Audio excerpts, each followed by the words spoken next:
ઈશ્વરે તમને મને બાપુ કંઈક આપ્યું છે, એમાંથી કંઈક કોકને આપજો, નકર હાથો હાથ દવાખાને દેવા જવું પડશે. ત્યાં તો એ ત્રાજુ લઈને જ બેઠો છે. તમને એવું હોય કે આપણે બારણું બંધ રાખશું તો ઉઘાડીને આપણા હાથે જ દેવા જવું જોઈએ. હા, આપણા ઘરમાં ફેર્યો એ આપણું બધું આપણું નથી, એમાં અમુક ભાગ કાઢવા પડે. અને જ્યાં કાઢે છે ને બાપુ, અહીંયા આઠાને ટીકડી નથી લેવી પડતી. અખતરો કરવો હોય કરી જોજો. હા, તમારે હાટું છે તો દવાખાને ડોક્ટર એમ કે પેલા ₹1,00,000 મૂકો, તમે અહીંયા ફટ લઈને મૂકે. બાગડને દહકું દેવું નથી. બોલો, એ તમારે એમના હાટું છે તો અહીંયા શું કામ મૂક્યા? આ જ બીમારી છે રામ. તમને ને મને બાપુ જીવન મળ્યું છે, મને તો એમ થાય આપણા ગયડા થીગડા ઉપર થીગડા દઈ દઈને મરી ગયા. સારો રોટલો ન મળ્યો, સારું કપડું ન મળ્યું, સારું જોડું ન મળ્યું, સારું વાહન ન મળ્યું, તોય પણ બાપુ માણસની જે માનવતા હતી, માણસનો જે પ્રેમ હતો, અને માણસ ભૂખ્યાનું મોઢું નહોતા જોતા, હતું કે નહોતું તોય. અને એ અત્યારે ઉગ્યું, એમને કોકની આંતળી ઠારી ને એ અત્યારે ઉગ્યું. તો અત્યારે બુથીના ગાળિયા થયા નકરા. એમે આમ કરી નાખશું, એમે આમ કરી નાખશું. કેટલા છે માલપા આંટો મારી આવો ને પૂછી આવો ખબર પડે શું કરે છે માલભાઈ. અરે કાંઈ કોઈથી થાય એવું નથી. મારો નાથ સમય કરાવે, સમય બડા બલવાન નહીં, પુરુષ બળવાન. કાબે અર્જુનને લૂંટ્યો હોય, ધનુષને હોય બાણ, માણાથી કાંઈ ન થાય રામ. એટલે અર્બુજીએ ચોથા રાશે રડી અને પછી કીધું કે મારા બાપ, હવે તો અમારી દશા બોલી ગઈ કે મને આ ખબર જ ન રહી કે તું મને મળવા માટે આવ્યો. આપણા ગયઢા કહેતા ને ભાઈ, લક્ષ્મી આ સાંડલો કરવા આવે ને તારે મોઢું ધોવા ન જવાય. જેવું કપાળ હોય એવું સાંડલો કરાવી લેવાય. પણ માણા ચિત્તર પાડવા માંથી જ ઊંચા નથી આવતા. અમુક ના લગ્ન પતી જાય ત્યાં સુધી નકરા ચિત્તર જ પાડતા. પણ હવે તો પતી ગયા છે, હવે શું છે? ઘડીએ ઘડીએ તમે જુઓ તો ન હોય એવા કલર કર્યા જ જતા હોય, કર્યા જ જતા હોય. અને આપણી સંસ્કૃતિ બાપુ ખતમ કરી નાખી. તમે જો લગ્ન હોય ને તો એ કે કાળા બૂટ ન લેવાય, કાળું પેન્ટ ન લેવાય, કાળું પટ્ટો ન બંધાય, કાળા ઘોડા ઉપર વરઘોડો ન ચડાવાય, અને માથામાં કોક કોક ધોરા વાર થયા હોય ને તો મજા કાળા પીસડા મરાવે. બોલો, તો આ કાળું કેમ હાલે? નકર આ પટ્ટા ને બૂટ ને એ તો બધું શરીરથી અલગ છે. આ વાળ તો શરીરની હારે છે. ઈ કાળું હાલે ને ઓલું ન હાલે. આ બધી મન મનાવવાની વાતો છે. ઘણા કે ગંગાજીમાં નાઈ લે એટલે પાપ બળી જાય, ત્યાં કાંઠે રહેતા છે, રોજ ની ધૂપકા દેતા હોય, એમ બળી જાય. કરવું કાંઈ નથી, અને બાપુ કાંઈ બળે નહીં. જે તમારું કર્યું હોય તમારા ખાતામાં આવે ને મેં કર્યું હોય મારા ખાતામાં આવે, બાકી કાંઈ છે નહીં. રામ કરમની ગતિ છે ને બાપુ, કોઈને ખબર નથી શું બનવાનું છે. આપણે અત્યારે આટલા વાગ્યા, કાલે આટલા વાગ્યા આપણે ચા આવીશું પરફેક્ટ કહીએ કે પાછા ભવની ખોડે ઓલા ભવનો ઓલા ભવનું હશે ને આ ભવનું, એટલે આ કાલની ખબર નથી ને ભવની શું ખોડીને બેઠા છો તમે. જાવ આટલા બધા બેઠા છો, તમે જવાના ગમે ત્યાં હોય, પણ આવ્યા ક્યાંથી કોકને ખબર હોય તો કહો. વર્તમાનમાં જીવો ને ભૂતકાળને ભવિષ્યકાળને શું યાદ કરીને કામ છે? જીવો એ સમય આવવો નથી ને હવે કેવો આવે એ ખબર નથી. આજ આપણે અહીંયા રામદેવજી બાપાનો પાઠ છે ને ભજનમાં આનંદ કરીએ છીએ. બસ આટલું યાદ રાખો ને, કાલની વાત કાલ. પણ 2 મહિના 100 મહિનાના ખોડા ઘટતા હોય ત્યાં કે ઓલા ભાઈ ગઈ તો ઉપડી ગયા. કરમની ગતિ. કૃષ્ણ અને અર્જુન બે આમ ખેતરના શેઠે હેલા જતા હતા ને, આગળ કૃષ્ણ ભગવાન હતા ને વાંહે અર્જુન હતો. એમાં એક મગના ખેતરના શેઠા પાસેથી નીકળ્યા ને મગને સિંગું આવેલી. એ આમ સિંગું જોઈ ને અર્જુનને બાપુ મોઢામાં પાણી આવ્યું કે ભૂખ લાગી છે અને એકાદી સિંગ તોડીને ખાવું, અંદર મને ભૂખની વરાળું નીકળે છે. આગળ કૃષ્ણ ભગવાન હાલે જતા હતા, વાંહેથી ને મગની સિંગ એક તોડી અને ખાધી, અને પેટમાં ગઈ ને એટલે કૃષ્ણ પરમાત્માએ કીધું, અર્જુન શું કર્યું? એ કે પ્રભુ ભૂખ બહુ લાગી હતી ને એટલે એક સિંગ મગની તોડી. એ કે એમાં દાણા કેટલા હતા? એ કે 7 દાણા હતા. તો કે 7 દાણા હતા ને ખેતર ધણીના ઘીરે તારે 7 વર્ષ બળદિયો થવું પડશે. જાય કે ઈ કે પણ આવડી મોટી શિક્ષા ઈ કે જેને કાળી મજૂરી કરી, રાત ને દી મહેનત કરી, ઈ પાંદડું નથી તોડ્યું. તને કોને કીધું પાદરો ફટોફટ તોડીને લેવા માંડે? એટલે ઘર ધણી તને છોડી દે મને વાંધો નથી, બાકી તારે અહીંયા જવું પડે, મારે કાયદેસર જે મોકલવા પડે એ મોકલવા જ પડે. એ પટેલનું ખેતર હતું, પટેલના ઘરે ગાય હતી ને ગાય વિયાણીને વાસડો થઈને અર્જુન આવ્યો. 400 મહિનાનો સમય થયો ને એટલે પટેલ ને પતિ પત્ની ને બેન બહાર ગામ જવાનું છે. એટલે પાડોશીની બાઈ હતી એને કીધું કે અમારા ઘરનું ધ્યાન રાખજો, ગાયને વાસડાને પાણી નીણ બીણ કરજો અને અમે 2 દી રહીને આવતા રહીશું કે વાંધો નહીં.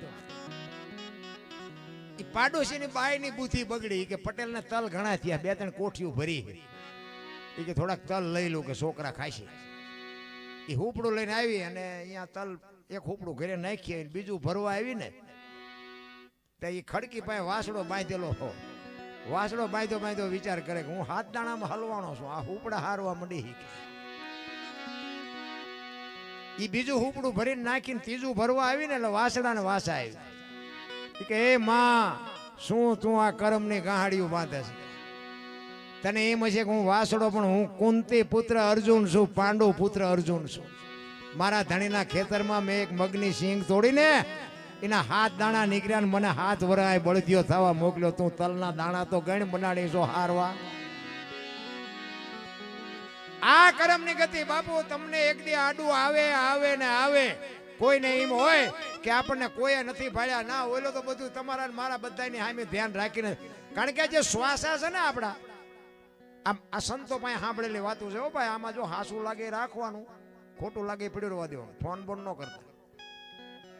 હા ચોખીન ચટ વાત, અત્યારે ફોને લોહી પીધું છે. કારણ કે રામ વનમાં ગયા હતા એ દુનિયા કહે છે એટલે કહું છું ભાઈ કે રામજી અત્યારે હું અહીંયા નહોતો. આ શ્વાસા જે હાલે છે ને એ બધાના શ્વાસા ઉઠે છે નાભીમાંથી અને આવે છે નભમાંથી. તમારે અખતરો કરવો હોય તો કરી જોઈએ.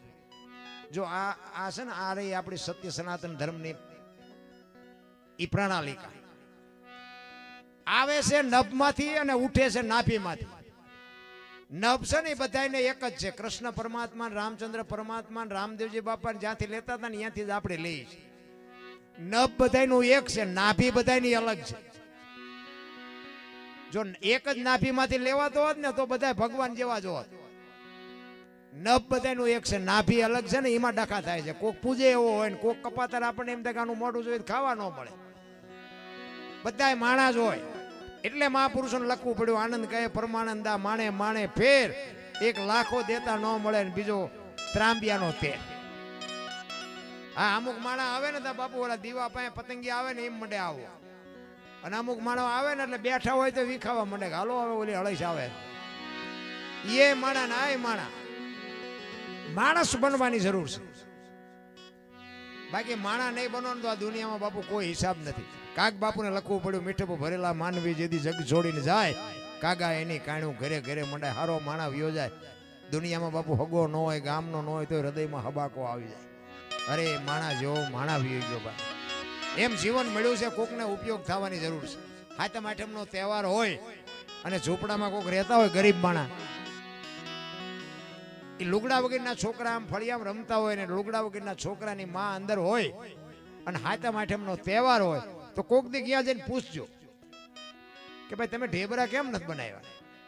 એટલે લુગડા વગરના છોકરાની માં હોય ને અંદર, એ એમ કે ભાઈ થોડાક પૈસા હતા ને એ લોટ ને ગોળ લાવ્યા પણ તેલના પૈસા નહોતા ને એટલે ઢેબરા ન બનાવ્યા. અને જો મારો નાથ અપાવે ને એવા ઝૂંપડામાં 500 કિલો તેલ આપી આવો ને અને ઈ તેલ આપો ને એમાં જેથી ઢેબરા બને અને લુગડા વગરના છોકરા ખાય, એના પેટમાં જાય ને પછી જે આશીર્વાદના ધોધ છૂટે ને એ ખટારાના ઠાઠામાં કરી ગયા ને તોય મારો બાપ નો મારી હકેરા. કરવાની જરૂર તો આ છે. એ તો તમે કાજુ બદામની ઓગેટ કરો એટલે તમને નથી ખબર. બાકી એમને બિચારાને પાર્લે કેવું હોય એ ખબર નથી. એને એક પાર્લે નું પડીકું આપો ને 5 રૂપિયા વાળું ખાય ને તોય બાપુ એની આંતડી તમને કઈક દુઆ દઈ દે, ભારે મોજ આવી, ભારે મોજ આવી. પણ આપણે સંસ્કૃતિને બાપુ ખતમ કરી નાખી બધા ભેગા થઈ. આપણા ગઢા થીગડા વાળા પહેરી પહેરીને મરી ગયા, સારું લુગડું નથી જડતું. અત્યારે લુગડા હારા જડતા ફાટલા પહેરવાનું ચાલુ કર્યું. એટલે જીન્સમાં જોવો તો માથા વ્યા જાય એવડા એવડા ફાંકા હોય ઈ પહેરે. એટલે આવા તો અમે પહેરતા જ હતા, ખબર નહોતી કે આવું ટાણું આવશે ને હાથ પીને રાખ્યા હોત તો અમે પહેરતા હતા. અરે જોવો તો ખરા સંસ્કૃતિ ફેરવી નાખી. ચોખ્ખું ઘી બજારમાં નથી ખપતું. દારૂ આમ તમે જોવો બાવળિયામાં પીપડા કપી જાય. ગાયું રોડ માથે રખડે છે, કૂતરા બંગલામાં છે. જોવો તો ખરા. ભેંસું બેઠી બેઠી ઊભી ખાતી હતી, માણા બેઠા બેઠા ખાતા હતા. અત્યારે ભેંસું બેઠી બેઠી ખાય છે, માણા ડીસું લઈ રખડે છે, એક ભાત નાખજે, દાળ નાખજે, એક ભજીયું નાખજે, ભિખારી જેવી જિંદગી કરી નાખી ભલામણ. તો એ પાછા કહે છે કે મેરા ભારત મહાન, ખટારાના ઠાઠે લખે ભારત મહાન ન થાય. એની માટે તો આપણે સુધરવું પડે રામ. ભારત તો મહાન જ છે, આપણે એને બાપુ આપણે ગોટે ચડાવ્યો. ભારતમાં કાંઈ ઘટતું નથી, પણ આપણને વાંધો છે કે આપણે માણસ એક નથી, એ જ નથી સમજાતું. આપણે દુનિયાને છે. હું તો એમ કહું કે આ બેનું હોય ને, બેનું પતિ પત્નીના એક મતા તો સરગાપુરમાં સદા બે માણા બાપુ જો હરખા હોય તો જીવવાની મજા આવે. અને ઘરની વાત બાપુ ઘરમાં રખાય. ઘરના વંટોળિયા બાપુ ઘરમાં રખાય. બહાર વંટોળિયા પોગે ને, હા હમણાં તમારે વાવાઝોડું હોય કે ન હોય, અમારે હતું હમણાં અઠવાડિયા 10 દી હોય. એ કલાક બે કલાક રહે ને પછી એ તો શાંત થઈ ગયું, પણ ઘરમાંથી જે વંટોળિયા ઊભા થાય ને એ હેઠા જ નથી બેહતા. એ કાં તો એકાદાનું ઉકલનામું કરી નાખે ને કાં તો એકાદાનું ઘર ભાંગે, તારે હેઠો બેહે વંટોળિયો. ત્યાં સુધી કંઈક નવા જૂની કરે તારે એ વંટોળિયા હેઠા બેહે. અમારે હમણાં જ અહીંયા એવું બનેલું, એક પતિ પત્ની રહેતા હતા અને બેન ઘરનું કામ કરે ને ભાઈ ખેતીનું કામ કરે. તે બેન રસોઈ બનાવતા હતા ને તેમાં એક પાપડનું પડીકું રોજ આડું આવતું હોય, તેમને એમ થયું કે લેના પાપડ શેકી નાખું. ને ઓલો ભાઈ આવ્યો અને રસોઈ બનાવી હતી, બધું આપ્યું ને પાપડ મૂક્યા. હવે ઓલો સાનો મનો ખાઈ લેતો તો વાંધો નહીં, પણ આપણે પાછો ધણીનો પાવર હોય, હું ધણી શું એને વંટોળિયો ચડાયો. એ કે આ પાપડ ભાંગી દે. એની વહુ ને કે, એની વહુ કે તમને ભગવાન હાથ નથી આપ્યા. ઈ કે તું મારી વહુ છું, હું તને કહું તારે કરવું પડે. ઈ કે પણ હું ક્યાં ના પાડું, તમારી વહુ છું એમ નથી એમ. ભગવાન હાથ નું આપ્યો હોય મોઢામાં હોત દઉં. ઈ કે આવા શું કે ઘર મારી એરિયા દેખાડે. ઈ કે ભાંગી દેવાનો કે નથી ભાંગી દેવાનો. હવે આપણા બૈરાને આપણે ન ઓળખતા હોય, મેળ હોય ભાંગી દે ને ન હોય ભાંગી દે. ઈ કે સાના માના ખાઈ લ્યો ને ભાઈ. ઈ કે ભાંગવાનો છે કે નથી ભાંગવાનો. ઈ કે નથી ભાંગી દો. પાપડ નો ભાંગ્યો, ઘર ભાંગી ગયો, એ રખડે બે. હવે કે સમાધાન કરાવો ને, હવે તમારાથી પાપડ નો ભાંગે બૈરા રે. આ ઘરમાંથી વંટોળિયા ચડાવ્યા ન કહેવાય. કોઈ મતલબ નથી બાપુ, ધણીનો કોઈ પાવર. તમે જો માનું તો બાપુ સમર્પણ છે, માનો તો ત્યાગ છે. તમે જો પોતાના હોય ને પારકા કરે ને પારકા હોય ને પોતાના કરે. દીકરી તો બાપુ આ તો અત્યારે હવે બહુ બોલ્યા જેવું છે નહીં અમારે, અમને બોલતા શરમ આવે છે. નકર બાપુ એક ગામની દીકરી બાપ જેથી લગ્ન કરે ને તેથી 18 વણના ગામના બાપુ એ દીકરી વળાવા જતા હોય ને ઝાપે ઉભા હોય ને આખા ગામમાં બાપુ કોઈની આંખમાં આવડું ન હોય ને એવો દાખલો ન હોય. એક દીકરી પોતાનો માળો મૂકીને જાતી હોય, પછી ગમે એની દીકરી હોય, પણ એ આખા ગામના બાપુ એ દીકરીને વળાવવા માટે આવ્યા ને 18 વણના બાપુ ઉભા હોય અને દીકરી રોતી રોતી જાતી હોય. આખા ગામના બાપુ ગમે એટલા ઉભા હોય ને બધાની આંખમાં આવડા હોય, ઈને દીકરી કહેવાય. અત્યારે દીકરી દાંત કાઢતી કાઢતી જતી હોય, એમાં ગામ શું રોવે? અરે બાપુ માન બાપે જે સમર્પણ, જે માનું સમર્પણ છે ને એની તમે જો માં 9 મહિના ઉદરમાં રાખે સંતાનને, એનો જન્મ આપે, એનું લાલન પાલન કરે, બેહતા બોલતા ખાતા પીતા બધું માં શીખડાવે અને નામ બાપાનું લાગે. બોલો ફલાણા ભાઈ જોઈએ, ફલાણા ભાઈ ફલાણી માં, એવું ન હોય. પણ માએ સમર્પણ કરી દીધું કે એની માં એના બાપાનું રાખો. કે કેમ? એ કે આ દારૂની કોથળી તોડી ઊંધો પડ્યો હોય, કોક એમ કે કોનો છે, ફલાણી માનો છે, એમ કે છે મારા ખોળી એમ જીવ નહીં રહે, એને બાપાનું રાખો. માન જ જોતું ઈ માં. અને હારા છે ને એની વાય માનું લાગે. હનુમાનજી કોના? અંજનીના, કર્ણ કોના? કુંતીના, ભીષ્મ કોના? ગંગાના, શિવાજી કોનો? જીજાબાઈનો, ગાંધીજી કોનો? પુતળીબાઈનો. હારા હારા માના, બગડેલા બાપાના. માં તો માં ધરતી ને આસમાન જેટલો ફરક છે માન બાપમાં બાપુ. એટલા માટે હું તો એમ કહું, તમે બહાર જાઓ ને એક તમારી જનતાને પગે લાગીને જાઓ ને, આખી દુનિયામાં ક્યાંય પગે ન લાગવું પડે, આપણી ગેરંટી. માં જેવું પાત્ર બાપુ. અને તમારે વિધિના ચકડા ફેરવી નાખે. માના ને બાપના કાળજા ઠારો ને વિધિના ચકડા ફેરવી નાખેલા. અંતરથી મારો દીકરો સુખી થાય, મારા દીકરાનો વ્યવહાર હાલે, મારા દીકરાનું ગાડું વ્યવસ્થિત હાલે, આવી જો અંતરથી કોઈ ચિંતા કરતું હોય તો તમારી જનેતા, બાકી હગો ભાઈ રાજી નથી, લખવું હોય તો લખી લેજો. માં જે તો માં છે ભાઈ. પણ અત્યારે જે બાપુ અમુક અમુક દીકરીઓ જે પગલા ભરે છે ને એ તો બાપુ હબાકા આવે છે, પણ હવે કઈ કીધા જેવી વાત નથી રાખી. તમે જોવો તો એક દીકરીને 18 વર્ષ હતી, બાપ એની કેટલી બધી બાપુ એની મજબૂરી હોય બાપની કે મારી દીકરીને સારી જગ્યાએ ભણાવો. પછી દીકરી એમ કે મારે સારો આવો મોબાઈલ જોઈએ તો મોબાઈલ લઈ દે, મારે આવું સ્કૂટર જોઈએ સ્કૂટર લઈ દે, આવા કપડાં જોઈએ કપડાં લઈ દે, સારી સ્કૂલમાં ભણવું છે એમાં એડમિશન લઈ દે, ખર્ચો કરે. અને બાપુ ગમે એના ભેગી દીકરી હાલતી થઈ જાય તેથી મા બાપના કાળજા માથે શું વીતતી છે ભલામણ તમે જોવો તો ખરા. હે અરે તમે જિંદગીમાં બાપુ કોઈ દી સુખી ન થાવ. હું કોઈ સુધારવા નથી આવ્યો, જે તમારે મોજ આવે એ કરજો, પણ તમારા આત્માને પૂછજો કે આપણે આ કરીએ છીએ સાચું કરીએ છીએ સારું કરીએ છીએ. અરે મેં હમણાં કીધું એમ માન બાપ કે દીકરો કે ભાઈ બાપુ આ દુનિયામાં જીવીએ નહીં હકે ને મરીએ નહીં હકે. તમે એવું કંઈક પગલું ભરશો ને. આ લક્ષ્મણ રેખામાં કે સીતાજી, રામાયણનો પ્રસંગ છે, સીતાજી કે લક્ષ્મણ રેખા ઓળંગી ગયા ને હરણ થયું, તો તમે એમ માનો છો સીતાજીમાં શક્તિ નહોતી? હે અગ્નિનો ગોળો હતો, રાવણ માથે દ્રષ્ટિ પડે ને તો રાવણની રાખ ન પડે આ દુનિયામાં. પણ આજની દીકરીઓને કેળો પાડ્યો, જે લક્ષ્મણ રેખા ટપી જાય ને એનું દુનિયામાં હરણ જ થાય. બાપુ રાવણ મરી ગયા વેમમાં ન રહેતા ગામો ગામ છે.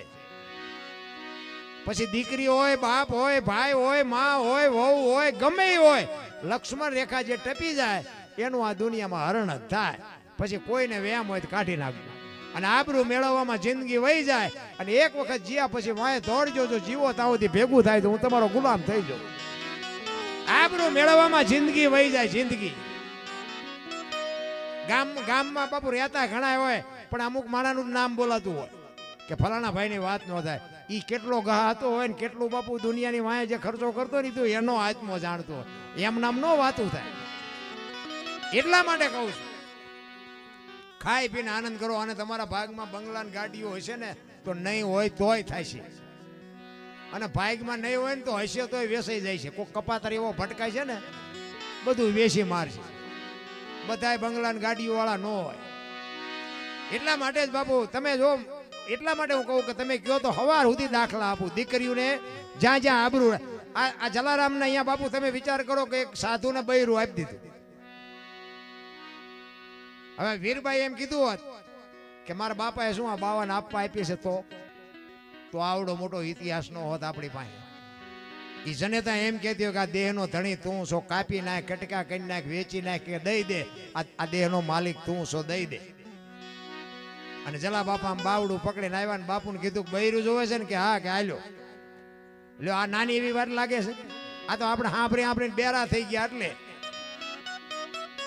આમ બાવડું પકડાયું ને તેથી સત્તાધારની ગાદી માથે આપા ગીગા હતા ને તેથી એની હાથે ટોકરા નગારા આરતી મંડી વાગો હો બાપુ સત્તાધારમાં. અને તેથી બાપુ સત્તાધારમાં આપા ગીગામ નજર કરી અને ખાડ ખાડ ખાડ દાંત મીડા કાઢવા. બધા માણસો હતા જાગી ગયા કે બાપુ આ શું? એની હાથે ટોકરા નગારા વાગે. એ કે કાંઈ છે નહીં હોઈ જાવ. એ કે પણ બાપુ વાત તો કરો છે શું? આ કૌતુક શું થયું? એ કે કાંઈ છે નહીં, આ વીરપુરમાં લુવાણાના દીકરાએ વીજળીના ચમકારે મોતી પરોવી લીધું, બસ વાત આટલી છે. કાંઈક મોકો આવે તો કરી લેજો, બાકી જીવનમાં મરી જવાનું જે વાત પાકી છે.